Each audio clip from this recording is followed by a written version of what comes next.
मराठी अभिनेता आहेत. तसेच गेल्या 18 वर्षापासून त्यांनी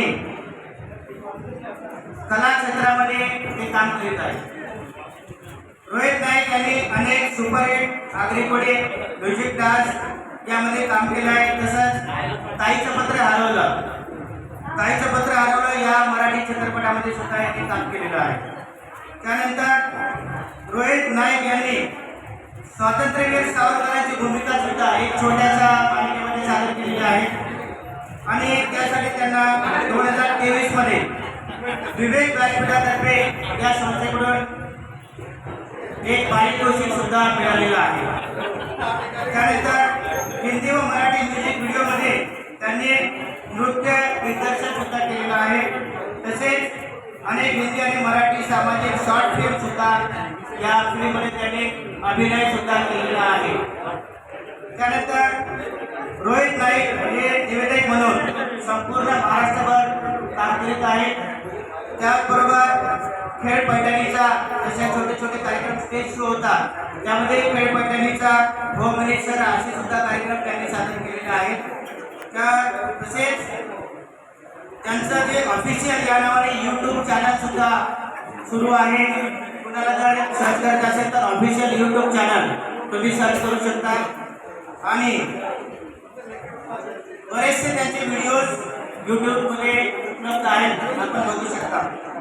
त्यानंतर लायसन्स टू डान्स या स्टुडिओचे ते डायरेक्टर सुद्धा आहेत. एक स्टुडिओ सुद्धा चालवतात. त्या स्टुडिओचं नाव आहे लायसन्स टू डान्स.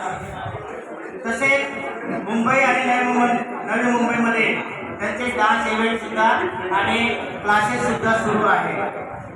तसेच जर कुणाला डान्स किंवा जे अभिनय असतात अभिनयासाठी जर कुणाला शिकण्याची इच्छा असेल त्यांनी जरूर त्यांच्याशी संपर्क साधावा. आणि असा हा कलाकार या ठिकाणी आपण बोलवलेला आहे रोहित नाईक. मी त्यांना मंचावर आमंत्रित करीत आहोत. रोहित नाईक आपल्या समोर रोहित नाईक. धन्यवाद रोहित नाईक. पुढील कार्यक्रमाचे सूत्र मी नवीन पाहुणे रोहित नाईक यांच्याकडे सुपूर्द करतो.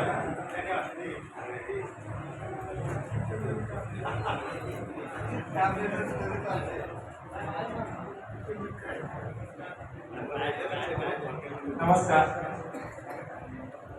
जय महाराष्ट्र. मी कलाकार रोहित कृष्णकांत नाईक तुमच्या सर्वांचं मनपूर्वक स्वागत करत आहे. मला टाळ्यांचा आवाज थोडा कमी येतो, असं का होतं? मला भास्कर दादांनी सांगितले की मी त्यांना सांगितले की जे कमी टाळ्या वाजवतील त्यांना केक भेटणार नाही आणि आम्ही इकडे CCTV कॅमेरे सुद्धा लावतो.